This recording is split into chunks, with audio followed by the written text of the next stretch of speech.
Physics का बहुत ही important chapter हम लोग स्टार्ट करने जा रहे हैं जिसका नाम है ऑसिलेशन। क्या नाम है? ऑसिलेशन। क्लियर है बच्चों?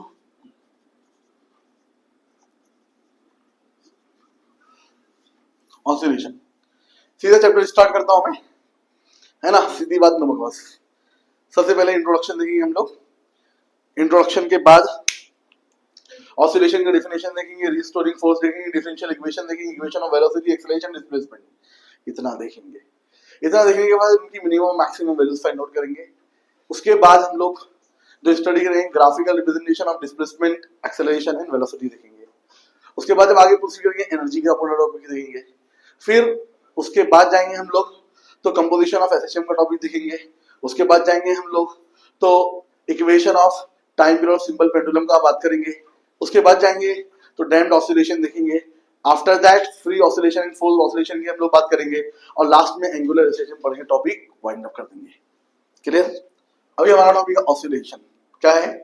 ऑसिलेशन। ऑसिलेशन पढ़ने से पहले इंट्रोडक्शन हम लोग देखते हैं। सबसे फर्स्ट जो टॉपिक आता है हमारा पीरियोडिक मोशन आता है। पीरियोडिक मोशन बहुत इंपॉर्टेंट टॉपिक बच्चों, देखो ध्यान से। पीरियोडिक मोशन क्या हो गया?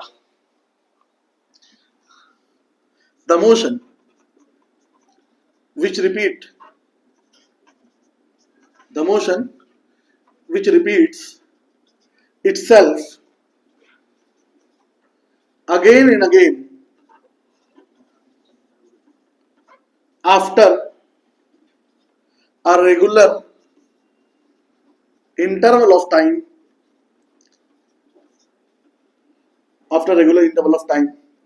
is known as periodic motion. The motion which repeat itself again and again after a regular interval of time will be referred as a periodic motion.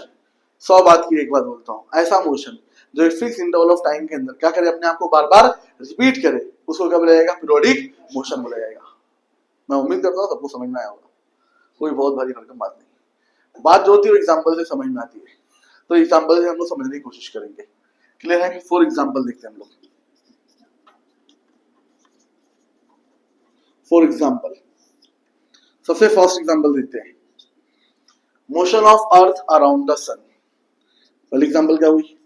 Motion of earth around the sun. Motion of earth around the sun सबसे first example हुई। Second example, motion of moon around the earth. Motion of moon around the earth. Third example, बोलो बोलो बोलो, third example क्या हो सकती है? ये हो गई motion of hands of a clock. 12 के बजे के बाद फिर से क्या बजेगा? 12, और क्या हो जाएगा? 12 12 12। समझ में है कि नहीं? Motion of hands of a clock. Motion of hands of a clock. ये सब क्या करती है? एक फिक्स इंटरवल ऑफ टाइम के बाद अपने आप को बार बार रिपीट करती है, इसलिए ये तमाम मोशन कौन सा मोशन हो गए? बोलो, पीरियोडिक मोशन। क्या हो गए? Periodic motion. समझ में आया? पीरियोडिक मोशन किसको बोलते हैं? ऐसा मोशन जो एक फिक्स इंटरवल ऑफ टाइम के बाद अपने आप को बार बार रिपीट करे, ऐसे मोशन को हम लोग कौन सा मोशन बोलेंगे? पीरियोडिक मोशन बोलेंगे। क्लियर है? अभी हम लोग प्रोसीड करेंगे ऑसिलेटरी मोशन की तरफ कि ऑसिलेटरी मोशन क्या होता है, इसको देखेंगे हम लोग। क्लियर है? नेक्स्ट डेफिनेशन होगी ऑसिलेशन की कि ऑसिलेशन क्या होता है। ऑसिलेशन की बात करेंगे। सबसे पहली बात ये क्या है? Special type of periodic motion है। तो it is a special type of periodic motion. It is a special type of periodic motion in which body moves to and fro, in which body moves to and fro about a fixed position, known as mean position or equilibrium position known as mean position or equilibrium position। ये periodic motion की एक special type हो गई जिसमें body moves करती है to and fro. To and fro मतलब आगे और पीछे। अरे क्लियर की नहीं क्लियर है? एक फिक्स पॉइंट के क्रॉस, एक फिक्स पोजीशन के क्रॉस, और उस फिक्स पोजीशन को हम लोग क्या बोलते हैं? मीन पोजीशन और इक्विलिब्रियम पोजीशन बोलते हैं। क्या बोलते हैं? मीन पोजीशन और इक्विलिब्रियम पोजीशन। क्लियर है? इतनी बात समझ में आई? आगे देखते हैं, एग्जांपल्स के जरिए बातें आसानी से समझ में आती है। तो ऐसा मोशन जिसके दौरान body to and fro move करे और अपने मोशन के दौरान एक पॉइंट को बार बार रिपीट करे, जिस पॉइंट को बार बार रिपीट करेगा उस पॉइंट को हम लोग कौन सी पोजीशन बोलते हैं? मीन पोजीशन और इक्विलिब्रियम पोजीशन। तो ऐसे मोशन को ही क्या बोला जाएगा? ऑसिलेटरी मोशन बोला जाएगा। एग्जांपल्स देखते हैं हम लोग, एग्जांपल्स की बात करते हैं। सबसे फर्स्ट एग्जांपल होगी, बराबर है, motion of Bob of simple pendulum. Motion of Bob of simple pendulum. जो सिंपल पेंडुलम का बॉब होता है, दीवार घड़ी तो देखी होगी ना, दीवार घड़ी के अंदर क्या होता है? सिंपल पेंडुलम होता है। और सिंपल पेंडुलम के अंदर स्फेरिकल स्ट्रक्चर होता है जिसको हम लोग क्या बोलते हैं? बॉब बोलते हैं। वो बॉब क्या करता है? बार बार ऐसे ऐसे मूव करते रहता है। अरे बराबर है कि बराबर है? तो कौन सा मोशन कर रहा है? Oscillatory motion. अरे बराबर है कि बराबर है? जिस पॉइंट को बार बार रिपीट कर रहा है उस पॉइंट को हम लोग कौन कौन सा पॉइंट बोलते हैं? मीन पोजीशन और इक्विलिब्रियम पोजीशन बोलते हैं। तो ये कौन सा पोजीशन हो गया? ये कौन सा मोशन हो गया? बोलो, अरे बोलो, ऑसिलेटरी मोशन हो गया कि नहीं हो गया? कोई दिक्कत? Motion of Bob of simple pendulum first example हुई। नेक्स्ट दूसरी एग्जांपल देखते हैं हम लोग। नेक्स्ट एग्जांपल देखते हैं, vibration of atom in a molecule. Vibration of atom in a molecule. Vibration of atom in a molecule हो गया दूसरी एग्जांपल। बराबर है? किसी भी मॉलिक्यूल के अंदर एटम जो होते हैं वो क्या करते रहते हैं? वाइब्रेट करते रहते हैं। जैसे एक एटम है, ये वाइब्रेट करेगा ऐसे ऐसे ऐसे ऐसे, बार बार वाइब्रेट करते रहता है। तो ये इसकी एक्सट्रीम पोजीशन है, एक्सट्रीम पोजीशन, और ये बीच वाली पोजीशन कौन सी पोजीशन होगी? Mean position. तो इसका मतलब ये एटम कौन सा मोशन परफॉर्म कर रहा था? Oscillatory motion. कौन सा मोशन? Oscillatory motion. आगे चलते हैं हम लोग, थर्ड मोशन की बात करते हैं। थर्ड मोशन जो हो गया अपना, bridging of leaf on the branches of tree. क्या हो गया? Bridging of leaf on the branches of tree. Bridging of leaf on the branches of tree। breathing of leaf on the branches of tree। ये next example होगी अपनी, breathing of leaf on the branches of tree। क्या मतलब है इसका? दरख्तों की शाखों पर पत्तों का लहलहाना। इसको उर्दू में बोलेंगे। मतलब क्या हो गया? Fluttering of leaves on the branches of tree. जब हवा के झोंके आते हैं तो पत्ते क्या करते हैं? फड़फड़ाते हैं। अरे समझ में आया? तो ये मेन पोजीशन, ये एक्सट्रीम और ये एक्सट्रीम। दिख रहा है कि नहीं दिख रहा है? कोई दिक्कत? समझ में नहीं? और कहां पर देख लिया? चाइनीज फैन में देख लिया, ऐसे ऐसे उसको क्या करते हैं? यूज करते हैं ना। तो उसमें भी एक्सट्रीम एक्सट्रीम, बीच में कौन सी पोजीशन? मेन। कौन सा मोशन हो गया? बोलो, ऑसिलेटिंग मोशन। तो breathing of leaf on the branches of tree. Next एक एग्जांपल देता हूं मैं, बराबर है, motion of needle of sewing machine. Motion of needle of sewing machine. अरे क्लियर है? जो सिलाई मशीन होती है उसकी निडल जो होती है टाका लगाने के लिए कहाँ जाती है? नीचे। फिर कहाँ आती है? ऊपर। एक पॉइंट को बार बार क्या करती है? रिपीट करती है। उस पॉइंट को हम लोग क्या बोलते हैं? मेन पोजीशन और इक्विलिब्रियम पोजीशन बोलते हैं। अभी तक आप लोगों को समझ में आ गया होगा। क्लियर है? क्या समझ में आ गया होगा? तो ये पिक्चर आपके दिमाग में बन गई होगी। क्लियर है? क्या पिक्चर बन गई होगी उसको देख लो ध्यान से। जैसे स्विंगिंग ऑन द स्विंग भी इसी एग्जांपल में आती है। बराबर है? स्विंगिंग ऑन द स्विंग मतलब क्या? कि आप लोगों में से मैं किसी एक बंदे को गार्डन में लेकर गया, मैं बोला भाई झूले में बैठ गया, समझ में नहीं, और मैंने क्या किया? पीछे से फोर्स अप्लाई किया और सीधा क्या करेगा? एक्सट्रीम पोजीशन पे जाएगा, फिर एक्सट्रीम पोजीशन पे आएगा। बराबर है कि बराबर है? इस दौरान किसको बार बार रिपीट करेगा? मेन पोजीशन को रिपीट करेगा। तो स्विंगिंग ऑन द स्विंग भी इस एग्जांपल में आ गया, बोलो ऑसिलेटरी मोशन के अंदर आ गया। बहुत फेमस एग्जांपल इसलिए मैंने नहीं लिखा। अरे क्लियर नहीं क्लियर है? कोई दिक्कत नहीं। अभी आगे चलते हैं हम लोग। जैसे कंसीडर करो, एक रिजिड सपोर्ट बनाया मैंने और एक थ्रेड लिया, और इस थ्रेड से क्या हो गया? किसको बांधा? बॉब ऑफ सिंपल पेंडुलम को बांधा। अरे क्लियर है? तो जब इसके ऊपर फोर्स अप्लाई होगी तो ये बॉब यहाँ पर भी जाएगा और फिर उसके बाद मीन से एक्सट्रीम पे गया, एक्सट्रीम से फिर से मीन पे आएगा, फिर मीन से कहाँ जाएगा, लेफ्ट साइड में जाएगा, लेफ्ट एक्सट्रीमिटी की तरफ जाएगा। तो इस दौरान बार बार अपने मोशन को रिपीट कर रहा है। जिस पॉइंट को बार बार रिपीट किया उसको मैंने ओ बोला, ओ क्या हो गया आपका, अरे बोलो मीन पोजीशन और इक्विलिब्रियम पोजीशन हो गया। और जहां तक गया ये पॉजिटिव एक्सट्रीमिटी होगी और ये क्या होगी, नेगेटिव एक्सट्रीमिटी होगी, प्लस ए माइनस ए की तरफ चला गया। अरे क्लियर है। तो ऐसे मोशन को हम लोग कौन सा मोशन बोलेंगे बच्चों, ऑसिलेटरी मोशन बोलेंगे, कोई दिक्कत नहीं है। अब हम लोग देखेंगे what is the reason behind the oscillatory motion, oscillatory motion क्यों होता है, क्या रीजन है उसके पीछे, उसको हम लोग समझने की कोशिश करते हैं। तो क्या टॉपिक देखना है हम लोगों को, रीजन ऑफ ऑसिलेटरी मोशन। देखो बच्चों, आप लोगों ने देखा होगा सर्कुलर मोशन होता है। सर्कुलर मोशन के लिए कौन सी फोर्स नेसेसरी है, सेंट्रीपिटल फोर्स। क्लियर है। सेंट्रीपिटल फोर्स क्या होती है, the force which is directed towards the center of circle along the radius and always responsible for the circulatory motion of the body will be referred as the centripetal force, which is given by the formula F is equal to mv square by r। ये formula हुआ करता है centripetal force का। इसी तरह से oscillatory motion के लिए भी जो फोर्स रिक्वायर्ड है उसको हम लोग बोलते हैं रीस्टोरिंग फोर्स। कौन सी फोर्स बोलते हैं, रीस्टोरिंग फोर्स। ये बहुत ही इंपॉर्टेंट एग्जांपल है।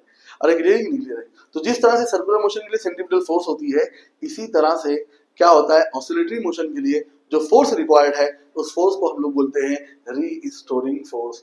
इस स्विंगिंग ऑन द स्विंग के टाइम पर एक मरतबा फोर्स अप्लाई की गई बंदे के ऊपर, एक मरतबा फोर्स अप्लाई किया, वो आगे गया, फिर कहाँ आया, बैक साइड में आया, टू एंड फ्रो मोशन किया उसने। तो हमने तो फोर्स आगे जाने के लिए लगाई थी, उसको पीछे कौन लेकर आया, रीस्टोरिंग फोर्स। फिर मीन पे आया, फिर एक्सट्रीमिटी की तरफ गया, नेगेटिव एक्सट्रीमिटी की तरफ, फिर नेगेटिव एक्सट्रीमिटी से फिर से मीन पोजीशन की तरफ आया, कौन लेकर आया उसको, रीस्टोरिंग फोर्स लेकर आया। कौन सी फोर्स लेकर आई, रीस्टोरिंग फोर्स लेकर आई। अरे क्लियर है क्या, इतनी बात समझ में आई आप लोगों को, कौन सी फोर्स लेकर आई, रीस्टोरिंग फोर्स। तो रीस्टोरिंग फोर्स के बारे में हम लोग करने जा रहे हैं, स्टडी करने जा रहे हैं। क्लियर है। तो किसी ने पूछ लिया कि which force causes the oscillatory motion, तो क्या बोलोगे, रीस्टोरिंग फोर्स। कोई दिक्कत। तो रीस्टोरिंग फोर्स देखते हैं हम लोग। रीस्टोरिंग फोर्स की बात करते हैं। तो रीस्टोरिंग फोर्स क्या हो गया, the force which is responsible for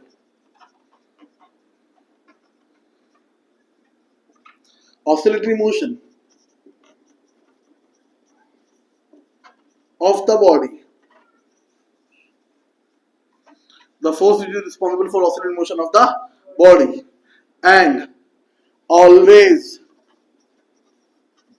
directed towards the mean position and always directed towards the mean position is known as restoring force।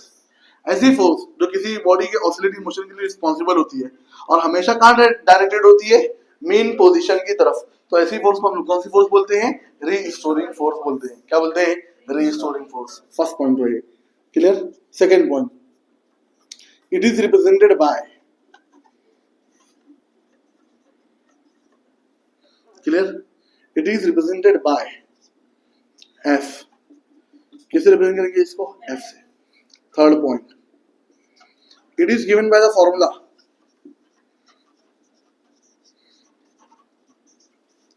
It is given by the formula. क्या होता है formula, F is equal to minus kx होता है। ये क्यों formula है मैं बताऊंगा आपको। क्लियर कि नहीं क्लियर है, कोई दिक्कत। तो it is given by the formula F is equal to क्या हो गया, माइनस kx हो गया। जहां पर F क्या हो गया आपका, वेयर F रीस्टोरिंग फोर्स है और K क्या है, restoring force constant. Restoring force constant हो गया। X क्या हो गया, डिस्प्लेसमेंट हो गया। क्या हो गया, X हो गया डिस्प्लेसमेंट। क्लियर। और नेगेटिव साइन क्या बता रही है, तो नेगेटिव साइन ये बता रही है कि रिस्टोरिंग फोर्स और डिस्प्लेसमेंट दोनों का डायरेक्शन एक दूसरे के क्या है, जस्ट अपोजिट है। एक दूसरे के क्या है बोलो, जस्ट अपोजिट है। तो F और X ये रिप्रेजेंट कर रहे हैं कि restoring force and displacement are always acting in opposite direction. ये कौन बता रहा है, नेगेटिव साइन बता रही है। अरे बराबर है। तो नेगेटिव साइन क्या बता रही है, F and acts always acting in opposite direction. कोई दिक्कत? इतनी बात समझ में आई? Fourth point, SI unit of F यानी रीस्टोरिंग फोर्स की एसआई यूनिट क्या होती है? न्यूटन होती है।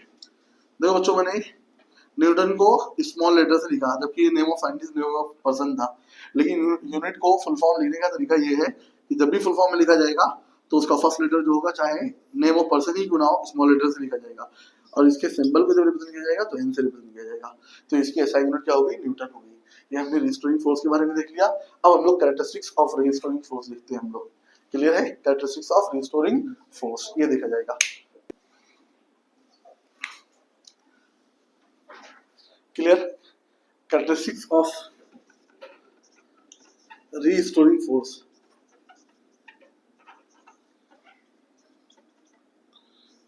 Characteristics of restoring force। First point, it is always acting towards mean position। It is always acting towards mean position।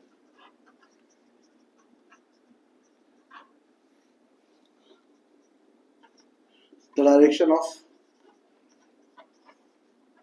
restoring force, the direction of restoring force is always in opposite direction of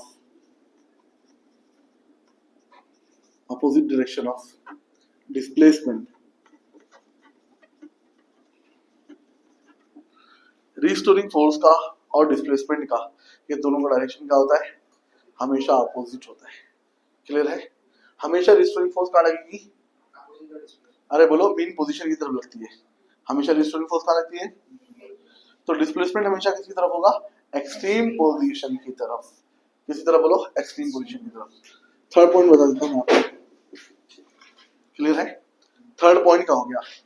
third point में ये जानना जरूरी है कि the direction of restoring force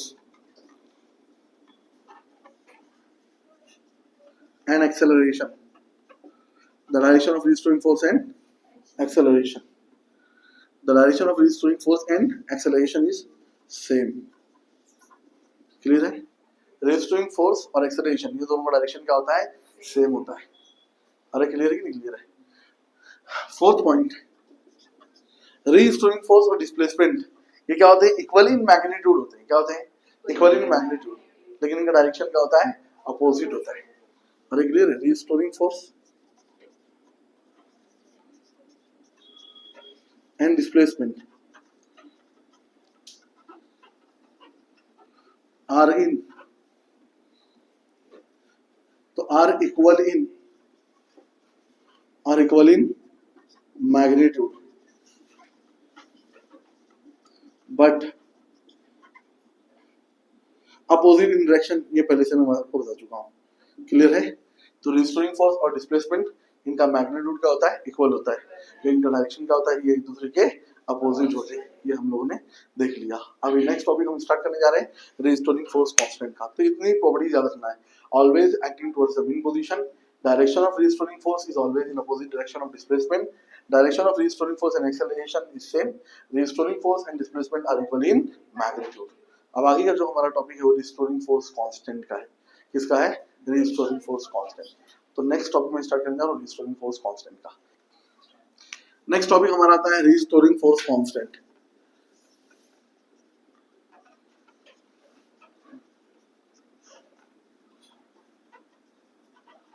क्या topic हो गया? Next topic हमारा रिस्टोरिंग फोर्स कांस्टेंट। क्लियर है? अब हम देखते हैं रिस्टोरिंग फोर्स कांस्टेंट किसको बोला जाता है। तो हम जानते हैं रिस्टोरिंग फोर्स का फॉर्मूला क्या हुआ करता है? F is equal to minus K X. तो K इज इक्वल टू क्या हो जाएगा? F बाय एक्स, अगर मैग्नीट्यूड ले लिया जाए तो क्या डेफिनेशन में जाएगी? The ratio of restoring force and displacement will be defined as the restoring force constant. the ratio of restoring force, the ratio of restoring force and displacement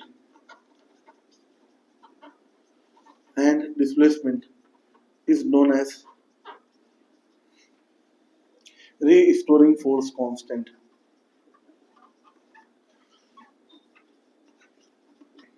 Is known as restoring force constant. Next point, ये first point था जो definition थी उसकी. Second point का हो गया, it is represented bye,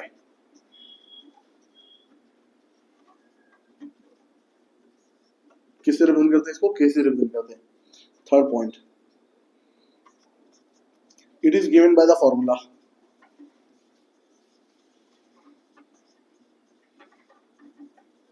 it is given by the formula. क्या होता है फॉर्मूला देखिए, तो f इज इक्वल टू क्या होता है, माइनस के x होता है. तो k is equal to formula क्या हो जाएगा, f बाय x हो जाएगा. मैग्नीट्यूड ले लिया, मॉड ले लिया, कोई दिक्कत. इतनी बात समझ में आई कि नहीं. यहाँ पर k मालूम है आपको, क्या है, रीस्टोरिंग फोर्स कांस्टेंट. समझा. f क्या हो गया, रीस्टोरिंग फोर्स हो गया. क्या हो गया, restoring force.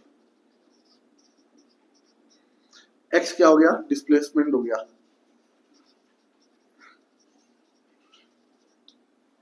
Fourth point, SI unit of K is, तो SI unit of K is क्या हो जाएगी, फोर्स यूनिट न्यूटन हो जाएगा और डिस्प्लेसमेंट यूनिट क्या हो जाएगी, मीटर हो जाएगी. तो क्या हो गया, न्यूटन पर मीटर. क्या हो जाएगा, न्यूटन पर मीटर. ये इसकी SI यूनिट हो जाएगी. क्लियर है. और CGS यूनिट की बात किया तो CGS यूनिट बराबर है, तो CGS यूनिट न्यूटन को किसमें मेजर करेंगे, डाइन में, और डिस्प्लेसमेंट को किसमें मेजर करेंगे, सेंटीमीटर में. क्लियर है. तो क्या हो जाएगा, डाइन पर सेंटीमीटर. कोई दिक्कत, डाइन पर सेंटीमीटर. क्लियर है. और ये मालूम होना चाहिए 1 न्यूटन इज इक्वल टू कितना डाइन होता है, 10⁵ डाइन होता है. ये फुल रट्टाफाई होना चाहिए ताकि यूनिट का कन्वर्जन क्या हो करना आसान हो आपके लिए. कोई दिक्कत नहीं है. फिफ्थ पॉइंट समझ नहीं बच्चे, नहीं. डायमेंशन ऑफ के देखते हैं हम लोग. डायमेंशन ऑफ के डायमेंशन क्या होगा, तो के डायमेंशन की बात करते हैं. तो फोर्स का डायमेंशन क्या होगा आपको, m1 l1 t-2 होता है. क्लियर है. और डिस्प्लेसमेंट का डायमेंशन क्या होगा, l1 होगा. l1 ऊपर आएगा -1 हो जाएगा, 1 - 1 क्या हो जाएगा, 0 हो जाएगा. तो डायमेंशन क्या हो जाएगा, m1 l0 t-2 हो जाएगा. m1 l0 t-2. कोई दिक्कत नहीं है. यहाँ पे है हमारा टॉपिक रीस्टोरिंग फोर्स कांस्टेंट. क्या होता है, वाइंड अप होता है. अभी हम लोग आगे प्रोसीड करते हैं. तो डायमेंशन ऑफ के कैसे निकालेंगे हम लोग, तो फॉर्मूला क्या था, k is equal to f by x था. तो k is equal to force का डायमेंशन क्या होता है, m1 l1 t-2, और डिस्प्लेसमेंट का डायमेंशन क्या होता है, l1 होता है. l1 को ऊपर मूव कर देंगे, m1 l1 t-2, और l1 ऊपर आएगा तो l-1 हो जाएगा. क्लियर है. तो क्या लिख देंगे, m1 l दो मरतबा एक बार लिखेंगे, 1 - 1 t-2. तो क्या हो जाएगा, m1 1 - 1 0 हो गया, l0, और क्या हो गया, t-2. ये बहुत इंपॉर्टेंट है, k का डायमेंशन कई मरतबा पूछा हुआ है, तो आपको क्या होना चाहिए, मालूम होना चाहिए. दूसरी एक बात मैं बता दूं आपको, ठीक है, नोट याद रखो.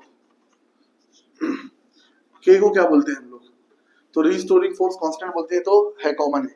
इसको और क्या बोला जाता है, स्प्रिंग कांस्टेंट बोला जाता है. क्या बोला जाता है, स्प्रिंग कांस्टेंट. क्लियर है. स्प्रिंग कांस्टेंट, ये पब्लिक को मालूम होना चाहिए. इतना मत समझने की नहीं. क्या बोला जाता है इसको, स्प्रिंग कांस्टेंट. क्यों स्प्रिंग कांस्टेंट बोला गया, तो ऑसिलेशन के लिए एक एक्सपेरिमेंट किया गया जिसमें क्या किया गया, स्प्रिंग से मास को फिक्स किया गया. ये पहला केस था, स्प्रिंग से मास को क्या फिक्स किया गया फर्स्ट केस में. सेकंड केस में क्या किया गया, इस मास को जिसको स्प्रिंग से अटैच किया गया था उसको एक्सपांड किया गया, नहीं खींचा गया. दिख रहा है.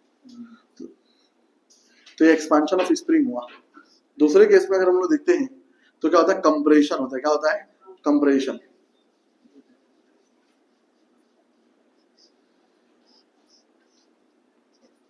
दिखा। तो ये जो पॉइंट है यहां से लेके यहां तक, ये पॉइंट किसको बताता है? मेन पोजीशन को। किसको बताता है? Main position. और ये जहां तक इसको एक्सपांड किया गया, खींचा गया है, ये पॉइंट किसको बताता है? एक्सट्रीम पोजीशन को। पॉजिटिव एक्सट्रीमिटी हुई इसलिए उसको मैंने प्लस ए से रिप्रेजेंट किया। क्लियर है कि नहीं क्लियर है? और ये कंप्रेशन किया गया, इसको मान लीजिए और कंप्रेस कर देता हूं मैं, तो इसका कंप्रेशन किया गया, इसका कंप्रेशन यहां तक हुआ। क्लियर है? तो यहां पर डिस्प्लेसमेंट कितना हुआ? इस तरफ नेगेटिव एक्सट्रीमिटी हुई, कोई दिक्कत? तो कंप्रेशन के दौरान क्या होगा कि अगर एक्सपांड किया और एक्सपांड करने के बाद हम लोग इसको छोड़ देंगे, क्लियर है, एक्सपांशन के बाद, तो ये स्प्रिंग क्या करेगी? ऑसिलेट करेगी, कंप्रेस होगी, एक्सपांड होगी, कंप्रेस होगी, एक्सपांड होगी। इस दौरान बार बार मेन पोजीशन में करेगी, रिपीट करेगी, तो ये ऑसिलेटरी मोशन हुआ। कंप्रेशन के दौरान इसको कंप्रेस किया और लेफ्ट कर दिया, रिलीज कर दिया, तो रिलीज करने के बाद ये आगे जाएगी, फिर पीछे आएगी, फिर आगे जाएगी, फिर पीछे आएगी, तो टू एंड फ्रो हो रहा है कि नहीं हो रहा है? तो ऐसे मोशन को हम लोग कौन सा मोशन बोलते हैं? Oscillatory motion. इसीलिए इस स्प्रिंग के एक्सपेरिमेंट के जरिए ऑसिलेशन को देखा गया, इसलिए के को और क्या बोल दिया जाता है? स्प्रिंग कांस्टेंट बोल दिया जाता है। क्या बोल दिया जाता है? स्प्रिंग कांस्टेंट बोल दिया जाता है। समझ में आ रही बात की नहीं आ रही है? ये टॉपिक हम लोगों ने यहाँ तक देख लिया। अभी नेक्स्ट हम लोग सब basic terms of oscillatory motion देखते हैं और उसको समझने की कोशिश करते हैं। Next, restoring force constant.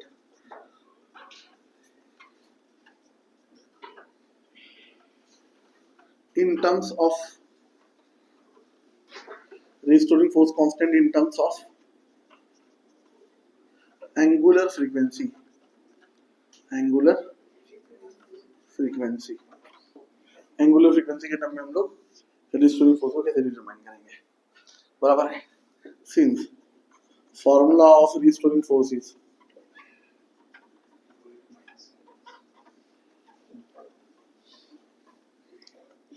F is equal to क्या हो गया? Minus kx on taking magnitude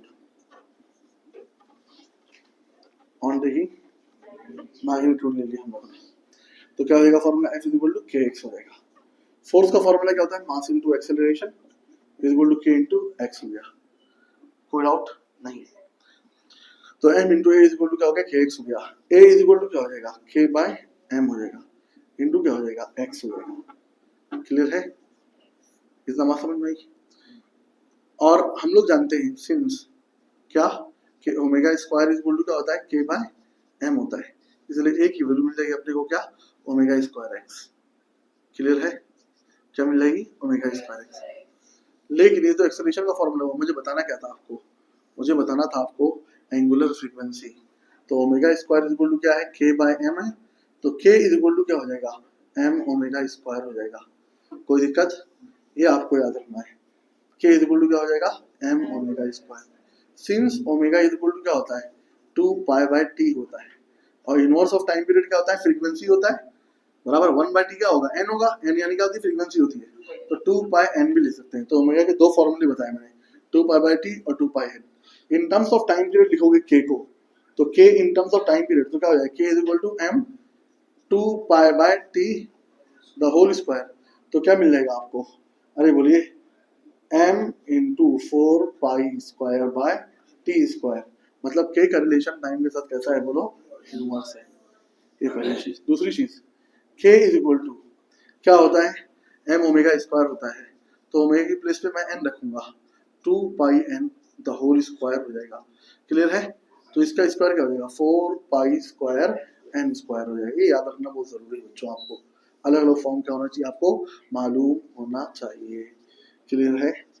तो k के कितने फॉर्मूले देख लिया? एक हो गया f बाय x, क्या हो गया? बराबर है k का एक फॉर्मूला देख लिया हम लोगों ने, f बाय x। दूसरा फॉर्मूला देख लिया, k is equal to m into 4 pi square by t square in terms of time period. Third देख लिया, k is equal to 4 pi square m square in terms of frequency देख लिया। यहाँ पर अंतिम संस्कार होता है किसका? अरे बोलो, रीस्टोरिंग फोर्स कांस्टेंट का। अब आगे बढ़ते हैं हम लोग और some basic terminologies of oscillatory motion देखते हैं और उसको समझने की कोशिश करते हैं। क्लियर है? तो अभी तक हम क्या देख चुके हैं बच्चों? पीरियोडिक मोशन, ऑसिलेटरी मोशन, उनके एग्जांपल्स। देन उसके बाद रिस्टोरिंग फोर्स देखा, रिस्टोरिंग फोर्स कांस्टेंट देखा, और रिस्टोरिंग फोर्स कांस्टेंट के अलग अलग फॉर्मूलेज देख लिए। अब हम लोग आगे प्रोसीड करते हैं। आपको क्वेश्चन आएगा, derive the differential equation, derive the differential equation of linear SHM. linear SHM मतलब सिंपल हार्मोनिक मोशन. ये सब क्या है मैं सब डिटेल में बताऊंगा, समझिए बच्चे, आपको टेंशन लेने की जरूरत नहीं है. तो सबसे फर्स्ट क्वेश्चन आएगा, derive the differential equation of linear SHM. एक पार्टिकल है जो सिंपल हार्मोनिक मोशन परफॉर्म कर रहा है, बराबर है, और वो सिंपल हार्मोनिक मोशन परफॉर्म कर रहा है, तो उसकी डिफरेंशियल इक्वेशन डिराइव कीजिए. कैसे डिराइव करना है तो देखो ध्यान से, यहां से लिखेंगे हम लोग, consider an object of mass m performing linear SHM such that F क्या हो गया, restoring force acting on that object. Clear. Next आगे देखते हैं हम लोग, ए क्या हो जाएगा, acceleration of that object. X क्या हो जाएगा, displacement of that object. Clear है, इतना हमने लिख दिया. ये कंसीडर कीजिए एक पार्टिकल है हमारे पास, एक ऑब्जेक्ट है जिसका मास m है, उसके ऊपर लगने वाली डिस्ट्रिब्यूटिंग फोर्स F है, उसका एक्सेलरेशन a है, और उस दौरान जो डिस्प्लेसमेंट हो रहा है वो डिस्प्लेसमेंट x है. क्लियर है. तो हम लोग कब लेंगे, देन इक्वेशन ऑफ ऑब्वियस है, अगर कोई पार्टिकल ऑसिलेटिंग मोशन परफॉर्म कर रहा है तो उसके पास कौन सी फोर्स होनी चाहिए, रीस्टोरिंग फोर्स होना चाहिए. तो equation of restoring force acting on the object is क्या होगी, F is equal to minus of kx. ये इक्वेशन ऑफ रिस्टोरिंग फोर्स होगी फर्स्ट. सेकेंड इक्वेशन देखते हैं हम लोग, by Newton's second law of motion, by Newton second law of motion. Newton के second law of motion के हिसाब से फॉर्मूला क्या होता है, F is equal to mass into acceleration, बराबर. ये सेकेंड कंडीशन होगी. क्लियर है. From first and second equation, from first and second equations, तो फर्स्ट और सेकेंड इक्वेशन के अकॉर्डिंग देखेंगे हम लोग. तो हमारे पास इक्वेशन क्या हो जाएगी, minus K x is equal to क्या हो जाएगा, मास into acceleration. Minus K x इस तरफ माइनस में है, इस तरफ लेकर आएंगे इसमें जाएगा प्लस में, तो M A plus k x is equal to क्या हो जाएगा, 0. ये इक्वेशन हमको मिल गई. लेकिन हमको क्या चाहिए, differential equation of linear SHM चाहिए. तो आप क्या करेंगे, इसको डिफरेंशियल इक्वेशन के फॉर्म में हम लोग रिप्रेजेंट करेंगे. कैसे फॉर्म में, डिफरेंशियल इक्वेशन के फॉर्म में. कोई दिक्कत. तो क्या वैल्यू ऑब्टेन हुई हमको, मास into acceleration plus k x is equal to क्या था, 0 था. ये इक्वेशन हमको ऑब्टेन हुई. कोई दिक्कत, कोई टेंशन, कोई ऑब्जेक्शन. अब यहाँ पे एक्सेलरेशन है, एक्सेलरेशन के फॉर्म में एक बेसिक टर्म्स मैं आपको बताना चाहता हूँ, बेसिक इंफॉर्मेशन के लिए इंजीनियर है, हम लोग जानते हैं. यहाँ पर देख लीजिए आप, since acceleration is equal to क्या होता है, change in displacement, change in velocity with respect to time होता है फॉर्मूला. एक्सेलरेशन का फॉर्मूला क्या होता है, change in velocity with respect to time. तो a is equal to dv by dt होता है. क्लियर है. आगे लिखते हैं हम लोग, a is equal to d by dt, लेकिन वेलोसिटी क्या होता है, dx बाय dt. वेलोसिटी क्या होता है, dx बाय dt होता है. ये यहाँ पे मेंशन कर देंगे हम लोग, चूंकि v इज इक्वल टू क्या होता है, dx बाय dt होता है. तो यहाँ पे dx बाय dt लिख दिया. d से d को मल्टीप्लाई करेंगे क्या हो जाएगा, d स्क्वायर इनटू क्या हो जाएगा, x हो जाएगा. बाय dt को dt से मल्टीप्लाई करोगे, ये होल के ऊपर स्क्वायर आ जाएगा. कितना आएगा, dt स्क्वायर. कोई दिक्कत नहीं है. इज इक्वल टू क्या मिल गया, a मिल गया. ये आपको एक्सेलरेशन मिला. इस एक्सेलरेशन की वैल्यू को हम लोग यहाँ पे डायरेक्टली में लिखूंगा। मैंने आपको यहाँ पे इसलिए बता दिया ताकि आपको समझ में आए। क्लियर है? अब यहाँ पे हम लोग लिखेंगे सिंस एक्सेलरेशन तो क्या होता है d square x by d t square होता है, तो m की प्लेस पे वैल्यू सब्स्टिट्यूट करूंगा, देयरफॉर क्या हो जाएगा m into d square x by d t square, m into d square x by d t square plus k x is equal to क्या हो गया 0। ये जो इक्वेशन हमको मिली, क्लियर, इसको रोमन में फर्स्ट इक्वेशन बोलूंगा मैं, रोमन नंबर में क्या बोला मैंने, फर्स्ट इक्वेशन। आगे देखूंगा on dividing above equation, on dividing above equation by m, इस इक्वेशन को मैं m से डिवाइड करने जा रहा हूं, तो m by m into d square x by d t square plus k by m into x is equal to क्या हो गया 0। m से m कैंसिल हो जाएगा, क्या मिल जाएगा आपको d square x by d t square plus k by m into x is equal to क्या मिल गया 0। ये आपकी सेकेंड इक्वेशन ऑफ मोशन हो गई, यानी सेकेंड डिफरेंशियल इक्वेशन होगी। It is the second form of differential equation. कोई दिक्कत? अभी हम लोग लिखेंगे since omega square is equal to क्या होता है k बाय m होता है, omega square is equal to क्या होता है k बाय m, देयरफॉर आगे मैं प्रोसीड करूंगा, बराबर है। तो जब आगे प्रोसीड करूंगा तो क्या मिल जाएगा मुझे d square x by d t square, ये d square x by d t square plus k by m था तो क्या लिख दूंगा प्लस ओमेगा स्क्वायर इंटू क्या लिख दूंगा एक्स इज इक्वल टू क्या हो जाएगा 0। ये थर्ड फॉर्म हो गई। क्लियर है? ये थर्ड फॉर्म हो गई इसी डिफरेंशियल इक्वेशन की। क्लियर है? तो ये फर्स्ट फॉर्म, ये सेकेंड फॉर्म और ये थर्ड फॉर्म। हम लिखेंगे equations first, second and third are different form of differential equation of linear SHM। कोई दिक्कत नहीं है। जिसमें सबसे स्टैंडर्ड फॉर्म ये हो गया, इसको हम लोग क्या करेंगे बार बार यूज करेंगे, और ये आपको बाय हार्ट होनी चाहिए। क्या होती है d square x by d t square plus omega square x is equal to क्या होती है 0 होती है। कोई डाउट, एनी ऑब्जेक्शन? तो आपको बोर्ड में अगर पूछा डिराइव करने के लिए तो 2 मार्क्स के लिए पूछेगा, लेकिन अगर नीट एग्जाम और जेडब्ल्यू के अंदर देखते हैं तो इस पर क्या होता है क्वेश्चंस आपको आते हैं, डिस्प्लेसमेंट की वैल्यू दी जाती है, उसको डिफरेंशिएट करके आपको सॉल्व करना होता है और आंसर लाना होता है। क्लियर है? न्यूमेरिकल सॉल्विंग सेशन में हम लोग इनकी एग्जांपल्स को हम लोग देखेंगे, लर्न करेंगे। क्लियर है? अभी नेक्स्ट आगे चलते हैं हम लोग। नेक्स्ट आता है, तो नेक्स्ट क्वेश्चन आएगा, क्या डिराइव करना है हमको? तो नेक्स्ट क्वेश्चन आएगा कि भाई derive the equation of displacement, acceleration and velocity by using differential equation. Differential equation का यूज करके डिस्प्लेसमेंट, वेलोसिटी और एक्सेलरेशन की इक्वेशन क्या कीजिए आप डिराइव कीजिए, ऐसा क्वेश्चन आपको आएगा। क्लियर है? तो by using differential equation, by using differential equation derive the equation of पहला डिस्प्लेसमेंट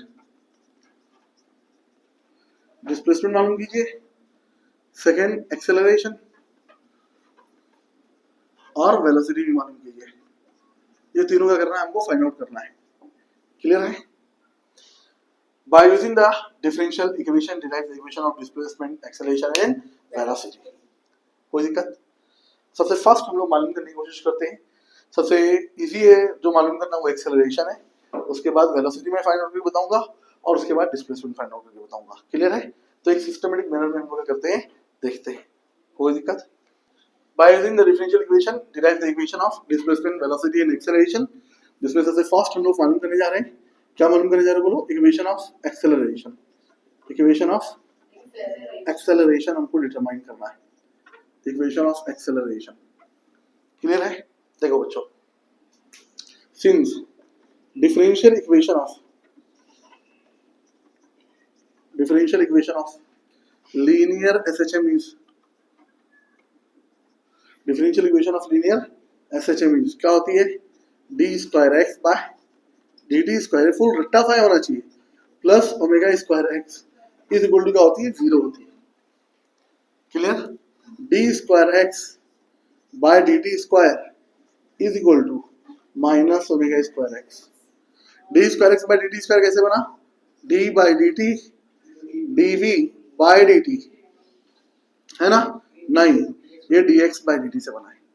क्लियर? तो आप चाहें तो इसको लिख सकते हैं, ये क्या है? D square x by d t square जो बना है, ये किससे बना है? D by d t into d x by d t.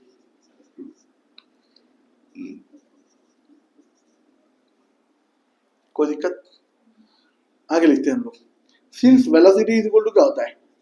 D x by d t होता है, इसलिए हमारी इक्वेशन क्या बन जाएगी? dv by dt at the place of dx by dt we have substitute the dv by dt। Clear है? dx by dt के place में हमने क्या लिख दिया? v लिख दिया, बस सिंपल सा। तो dv by dt is equal to क्या हो गया? माइनस ओमेगा स्क्वायर x हो गया। क्लियर है? कोई डाउट नहीं? सिंस आगे देखते हैं हम लोग। तो आगे देखेंगे तो क्या मालूम पड़ता है हम लोगों को? तो आगे देखते हैं तो ये मालूम पड़ता है, since acceleration is equal to क्या होता है? dv बाय dt होता है। तो at the place of dv by dt we can substitute a। तो a इज इक्वल टू क्या हो जाएगा? Minus omega square x। क्या मिल गई इक्वेशन? a is equal to minus omega square x मिल गई। कोई टेंशन, कोई ऑब्जेक्शन? ये इक्वेशन ऑफ एक्सेलरेशन हो गई by differential equation. Next, minimum and maximum values of acceleration. हमको ये देखना है कि एक्सेलरेशन की मिनिमम और मैक्सिमम वैल्यूज क्या होती है, कहां पर वैल्यू मिनिमम होगी और कहां पर वैल्यू मैक्सिमम होगी। क्लियर है? तो नंबर 1 बात करते हैं हम सबसे first, at mean position.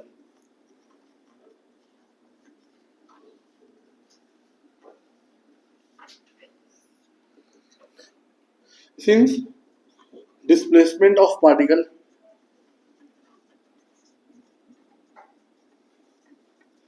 at mean position is minimum, displacement of particle at mean position is minimum, बराबर है, that is 0। कितना होता है?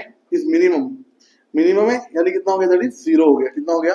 0। x is equal to 0। Clear है? Therefore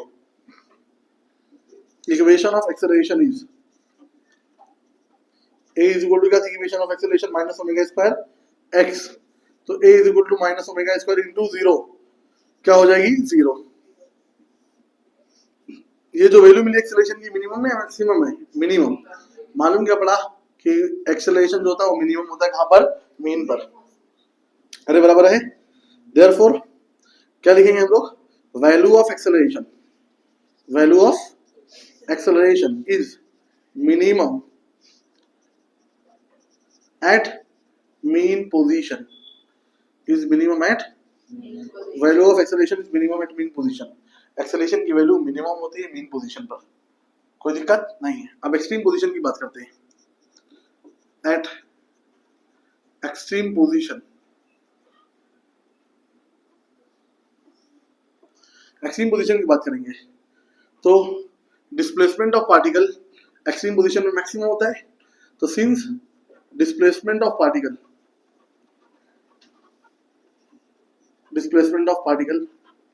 is maximum at extreme position, that is x is equal to plus minus a होता है। x equal to क्या होता है? Plus minus a। Since equation of acceleration is क्या होता है? a is equal to minus omega square x होता है। x की प्लेस में हम लोग वैल्यू सब्स्टिट्यूट कर देंगे, तो a is equal to minus of omega square a हो जाएगा। ये क्या मिला हमको? Maximum acceleration. ये a मैक्स मिल गया अपने को। क्या मिल गया? a मैक्स, मैक्सिमम एक्सेलरेशन मिल गया। कि equation of acceleration extreme position पे याद रखना है मैक्सिमम होगी और मीन पोजीशन पे क्या होगी? मिनिमम होगी। बराबर है? तो value of acceleration is maximum at extreme position, at extreme, value of acceleration is maximum at extreme position, और मिनिमम होती है कहाँ पर बोलो, मीन पोजीशन पर। यहाँ पर एक्सेलरेशन के पॉइंट को हमने खत्म किया। अब हम लोग मूव करते हैं वेलोसिटी के टॉपिक पर। तो इक्वेशन ऑफ एक्सेलरेशन का टॉपिक हमने वाइंड अप किया। अब हम लोग प्रोसीड करते हैं इक्वेशन ऑफ वेलोसिटी के ऊपर। क्लियर है? तो सेकंड जो टॉपिक हो गया हमारा इक्वेशन ऑफ वेलोसिटी हो गया। इक्वेशन ऑफ वेलोसिटी मालूम करना है डिफरेंशियल इक्वेशन का यूज करके। किसका यूज करके? डिफरेंशियल इक्वेशन का। क्या मेंशन करेंगे हम लोग? Differential equation of linear SHM is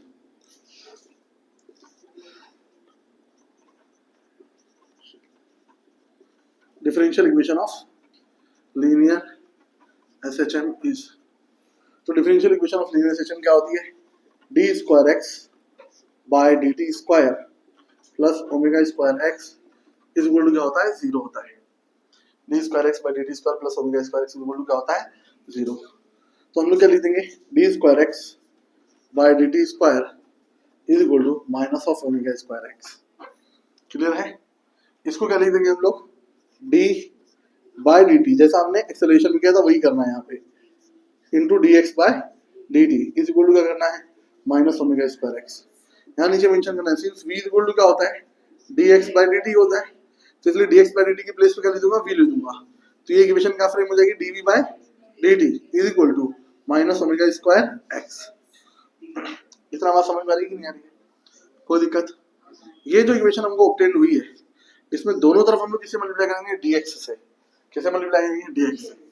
तो on multiplying both sides, on multiplying both sides, on multiplying both sides, on multiplying both sides by dx, दोनों तरफ हम लोग किससे मल्टीप्लाई करने वाले हैं?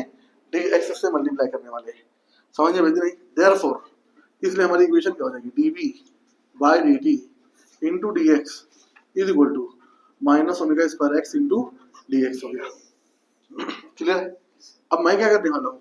ये dt को मैं dx के साथ लिख दूंगा, तो क्या हो जाएगा? dv into dx by dt is equal to क्या हो जाएगा? Minus omega square x with respect to x। since dx by dt क्या होता है? v होता है। since v is equal to dx by dt होता है, इसलिए क्या हो जाएगी equation? therefore v into dv is equal to minus omega square x with respect to x हो जाएगा। ये इक्वेशन हमको ऑब्टेन हुई है। इस इक्वेशन को हम लोग क्या करेंगे? इंटीग्रेट करेंगे। क्या करेंगे? इंटीग्रेट। तो इंटीग्रेट करेंगे तो हमको क्या मिल जाएगा? अरे बोलो, इक्वेशन ऑफ वेलोसिटी मिलेगा। कोई दिक्कत नहीं है। तो हम लोग क्या लिखेंगे यहाँ पर? यहाँ पर हम लोग मेंशन करेंगे, क्या मेंशन करेंगे? On integrating both sides, on integrating both sides,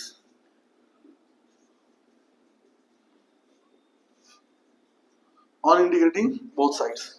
तो जब दोनों तरफ इंटीग्रेट करेंगे तो integration of v with respect to v is equal to minus omega square. ये कांस्टेंट नंबर और नेगेटिव साइन कभी भी इंटीग्रेशन साइन के अंदर नहीं होती है, इसलिए इसको बाहर निकाल दिया। अंदर क्या लिख दिया? x इंटू डी एक्स लिख दिया। क्या लिख दिया? x into d x. कोई दिक्कत नहीं है।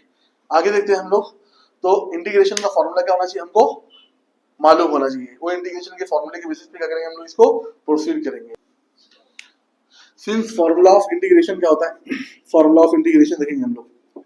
तो since integration of x raise to n with respect to x क्या होता है? x raise to n plus 1 by n plus 1 होता है। क्लियर है?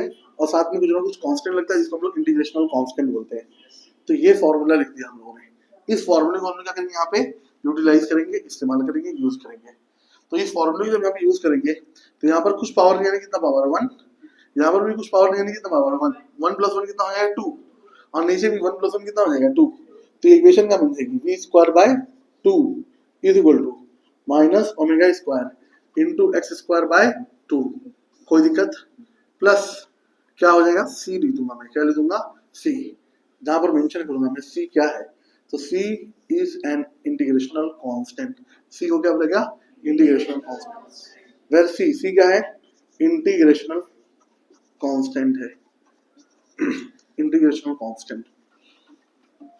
क्लियर? आगे टू डिटरमाइन। अब हमारा इंटेंशन है c की वैल्यू को डिटरमाइन करना। किसकी वैल्यू को डिटरमाइन करना? तो ये जो इक्वेशन मिली इसको फर्स्ट इक्वेशन बोल दूंगा मैं। to determine the value of c, to determine the value of c consider particle is at consider particle is at किस पोजीशन पे है पार्टिकल? एक्सट्रीम पोजीशन पर, इज एट एक्सट्रीम पोजीशन। सी की value को determine करने के लिए हमने कंसीडर किया कि पार्टिकल कौन सी पोजीशन पे है? एक्सट्रीम पोजीशन पर है, और पार्टिकल एक्सट्रीम पोजीशन पर होने की वजह से बराबर है वेयर, जहां पर वैल्यू ऑफ एक्स क्या होती है? X is equal to extreme position पर एक्स की वैल्यू क्या होती है? बोलो प्लस माइनस ए होती है, बराबर है। लेकिन एक्सट्रीम पोजीशन पर v की वैल्यू क्या होती है? वेलोसिटी क्या होती है? मिनिमम होती है। हर एक क्लियर की नहीं क्लियर है? तो हमने क्या लिखा? Where displacement is maximum which is equal to the plus minus A and velocity is minimum which is equal to the zero. That's why above equation first equation will become as, जो हमारी first equation है वो क्या हो जाएगी?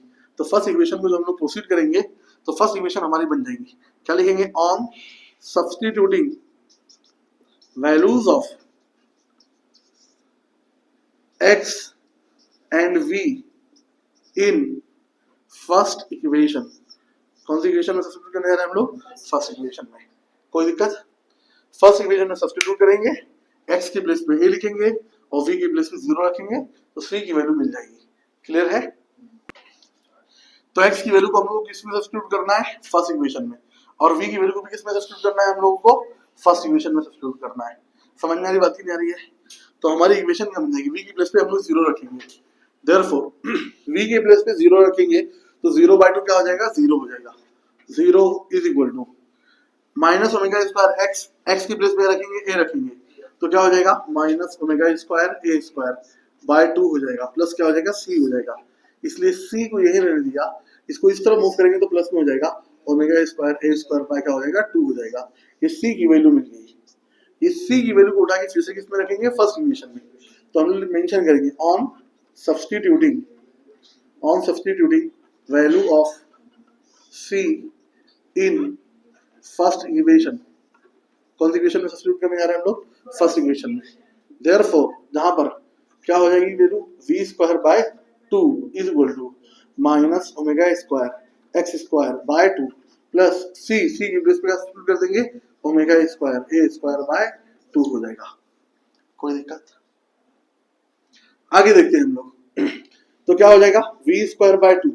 Teacher ने बचपन में अपने को बताया था नीचे वाला मैचिंग में तो एक ही बार लिखने का। अरे बराबर है क्या? तो नीचे वाले को मैंने एक ही बार लिख दिया 2, और ये omega square a square plus में था इसलिए पहले लिख दूंगा मैं, और माइनस ओमेगा स्क्वायर बाद में था इसलिए माइनस में था इसलिए बाद में लिखूंगा मैं। तो omega square a square plus में था इसलिए पहले लिखा, minus of omega square x square का लिख दूंगा मैं, बाद में लिख दूंगा। 2 से 2 का इनकाउंटर कर दिया मैंने, कोई दिक्कत नहीं। 2 से 2 को उड़ा दिया तो बचा क्या? v square is equal to omega square को मैंने कॉमन ले लिया, अंदर क्या मिला? a square minus of x square मिल गया। अरे क्लियर है क्या? ये भी एक फॉर्म होगी किसकी? अरे बोलो वेलोसिटी की इक्वेशन की। कोई दिक्कत? v के ऊपर से स्क्वायर हटाओ तो v के ऊपर से स्क्वायर हटेगा plus minus omega square under root of क्या मिल जाएगा? a square minus of x square. Equation of velocity होगी। इस इक्वेशन को हमको डिराइव करना था और वो इक्वेशन होगी। कभी भी आपसे पूछ लिया कि एक पार्टिकल है जो लीनियर सिस्टम फॉर्म कर रहा है, उसकी वेलोसिटी की इक्वेशन क्या होगी? आप क्या लिखेंगे? v is equal to plus minus omega square under root of a square minus of x square. ये आपकी इक्वेशन ऑफ लीनियर वेलोसिटी हो जाएगी। कोई दिक्कत नहीं है। अब इसकी हम लोग मिनिमम और मैक्सिमम वैल्यूज क्या करेंगे? डिटरमाइन करेंगे। कोई दिक्कत नहीं। समझ में आया इतना आपको? तो क्या मिल गई equation? v is equal to plus minus omega under root of a square minus of x square. क्या ये ओमेगा है? ओमेगा स्क्वायर नहीं रहेगा, ओमेगा रहेगा। क्लियर है? ये equation of velocity of linear SHM होगी। अब हम लोग मिनिमम और मैक्सिमम वैल्यूज क्या करेंगे? डिटरमाइन करेंगे। Minimum and maximum values of velocity देखना है।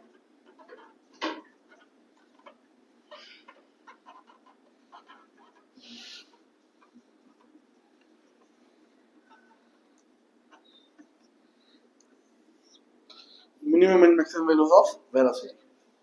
क्लियर है? तो मिनिमम और मैक्सिमम वैल्यूज ऑफ वेलोसिटी की अगर हम लोग बात करते हैं, सबसे फर्स्ट देखा जाएगा mean position. At mean position वही स्टेटमेंट हम लोग यहाँ पे मेंशन करेंगे जो हमने एक्सेलरेशन में मेंशन किया था। क्या? Since displacement of particle displacement of at mean position is minimum, that is x is equal to क्या है, 0 है. Therefore, equation of velocity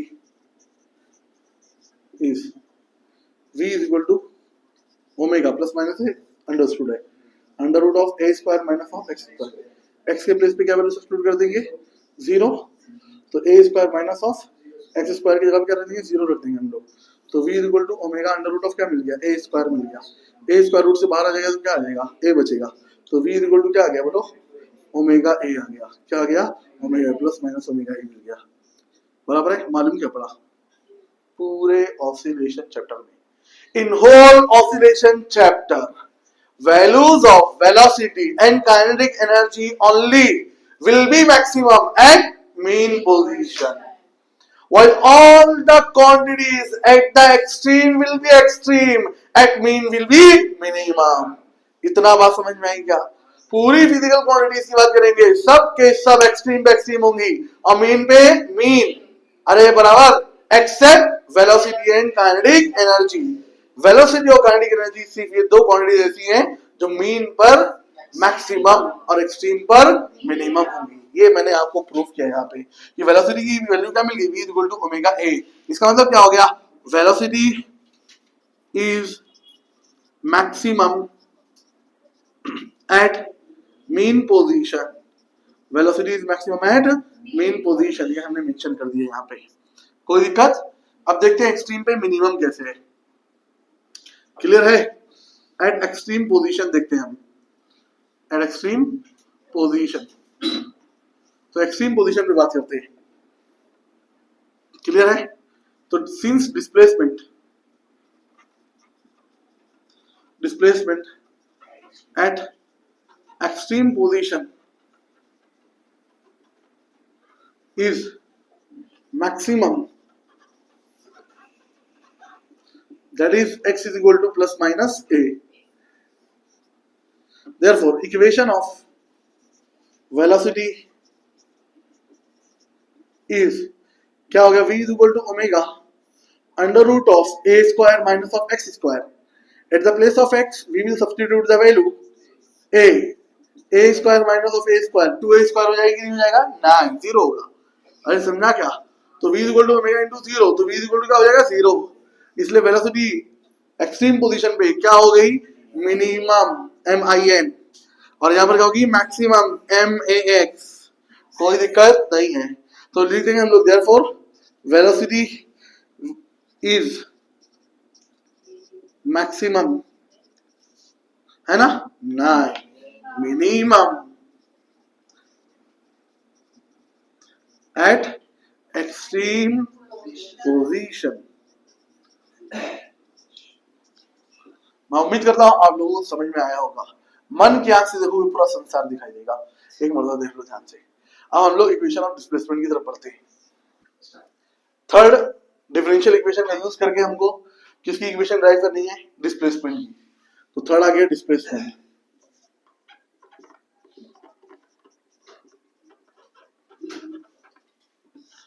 displacement की बात करने जा रहे हैं हम लोग. किसकी बात करने जा रहे हैं, displacement.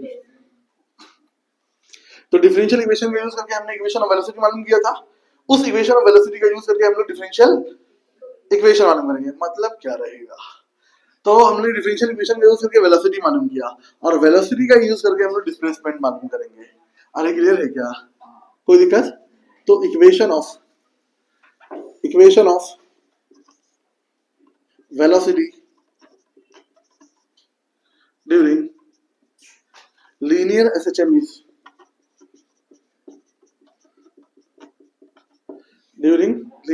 is v is equal to omega under root of a square minus of x square. कोई डाउट. ये equation of velocity. Since v is equal to क्या होता है, dx by dt होता है, इसलिए वेलोसिटी की प्लेस पे क्या रख देंगे हम लोग, dx by dt is equal to omega under root of a square minus of, ये ओमेगा इसके साथ मल्टीप्लाई फॉर्म में, यहाँ पे डी डी डिवाइड फॉर्म में, इसको इस तरफ भेजेंगे तो मल्टीप्लाई हो जाएगा, और ये मल्टीप्लाई इस तरफ आएगा तो डिवाइड हो जाएगा। तो d x by under root of a square minus of x square is equal to omega into d t लिख दिया मैंने। कोई ऑब्जेक्शन, कोई टेंशन, इतना बात समझ में ही नहीं। अब हमको डिस्प्लेसमेंट अगर मालूम करना है तो इन इक्वेशंस को अगर हम लोग इंटीग्रेट कर देंगे तो हमको क्या मालूम पड़ जाएगा, अरेबल इक्वेशन ऑफ डिस्प्लेसमेंट। कोई दिक्कत नहीं है, इतना बात समझ में ही नहीं। तो हम लिखेंगे by integrating above equation, by integrating above equation we will obtain equation of x म्हणजे काय, डिस्प्लेसमेंट। क्लियर है? Therefore integration of dx by under root of a square minus of x square is equal to omega integration of dt। Omega अंदर क्यों नहीं आया, कि omega constant है। अभी ये फॉर्मूला होता है, ये इंटीग्रेशन का फॉर्मूला होता है। सिंस क्या फॉर्मूला ऑफ इंटीग्रेशन होता है, integration of dx by under root of a square minus of x square. Clear है? इसका इंटीग्रेशन जो होता है वो क्या होता है, sine inverse of x by a होता है। क्या होता है, sine inverse of x by. और dt का इंटीग्रेशन जो होता है, dt का इंटीग्रेशन क्या हो जाएगा, t हो जाएगा। किसी भी टर्म को उसके रिस्पेक्ट में इंटीग्रेट किया जाए उसका इंटीग्रेशन वही होता है। समझ में आया? तो dx by under root of a square minus of x square की जगह पे मैं क्या लिखूंगा, therefore sine inverse of x by a लिखा मैंने। साइन इनवर्स यानी क्या है, 1 बाय साइन है। साइन इनवर्स यानी क्या है, 1 by sine. Sine inverse of x by a is equal to क्या मिल जाएगा यहाँ पे, तो ओमेगा इंटू क्या मिल जाएगा, t प्लस क्या मिल जाएगा, अल्फा। क्या मिल जाएगा, अल्फा। कोई दिक्कत नहीं है। जहां पर हम लोग मेंशन करेंगे अल्फा क्या है, इंटीग्रेशनल कांस्टेंट है। क्या है, इंटीग्रेशनल कांस्टेंट। अल्फा क्या हो गया आपका, इंटीग्रेशनल कांस्टेंट हो गया। इतनी बात समझ में आएगी नहीं, कोई दिक्कत? तो इंटीग्रेशनल कांस्टेंट हो गया। Represent initial phase angle, represent initial phase angle. किसको रिप्रेजेंट करेगा, initial phase angle known as epoch. क्या बोला जाता है इसको, इपॉक बोला जाता है। बहुत इंपॉर्टेंट है, कोई दिक्कत? साइन इनवर्स यानी 1 बाय साइन है, 1 बाय साइन को उस तरफ मूव कर देंगे हम लोग, कोई दिक्कत नहीं है। तो क्या बचेगा यहाँ पे, x बाय a भी यहाँ पे डिवाइड में था, उस तरफ चले जाएगा तो मल्टीप्लाई में हो जाएगा a। साइन इनवर्स यानी 1 बाय साइन था, इस तरफ आके मल्टीप्लाई में हो जाएगा तो क्या हो जाएगा, बोलो a साइन, और ब्रैकेट में क्या मिल गया, ओमेगा t प्लस क्या मिल गया, अल्फा। ये इक्वेशन ऑफ डिस्प्लेसमेंट हो गया। ये क्या हो गया भाई, इक्वेशन ऑफ डिस्प्लेसमेंट। कोई दिक्कत? ये हमने देख लिया इक्वेशन ऑफ डिस्प्लेसमेंट क्या होती है, x equal to a sin omega t plus alpha, जहां पर x डिस्प्लेसमेंट है और ये क्या हो गया, एम्पलीट्यूड हो गया। क्या हो गया बोलो, एम्पलीट्यूड। एम्पलीट्यूड क्या होता है हम लोग लर्न करेंगे आगे, कोई दिक्कत नहीं है। इतना बात समझिए। ओमेगा को क्या बोलते हैं हम लोग, अरे बोलो एंगुलर फ्रीक्वेंसी। ओमेगा क्या हो गया, एंगुलर फ्रीक्वेंसी। एंगुलर फ्रीक्वेंसी हो गया, ओमेगा हो गया एंगुलर फ्रीक्वेंसी, और t क्या हो गया, टाइम हो गया, और अल्फा क्या हो गया, इनिशियल फेज एंगल हो गया। अल्फा क्या हो गया बोलो, इनिशियल फेज एंगल। कोई दिक्कत? और फाइनल फेज एंगल को किससे रिप्रेजेंट करते हैं, तो ओमेगा टी प्लस अल्फा, ये पूरा क्या कहलाता है, फेज एंगल कहलाता है। क्या कहलाता है, फेज एंगल। इतना बात समझ में कि नहीं? यहाँ तक हमने पूरा वाइंड अप किया, कोई दिक्कत? अब हमको देखना है equation of displacement mean position पे क्या होती है, एक्सट्रीम पोजीशन पे क्या होती है। कोई दिक्कत? तो इक्वेशन ऑफ डिस्प्लेसमेंट देखना है हम लोगों को at mean position, at extreme position. Clear है? फर्स्ट देखते हैं एट मीन पोजीशन।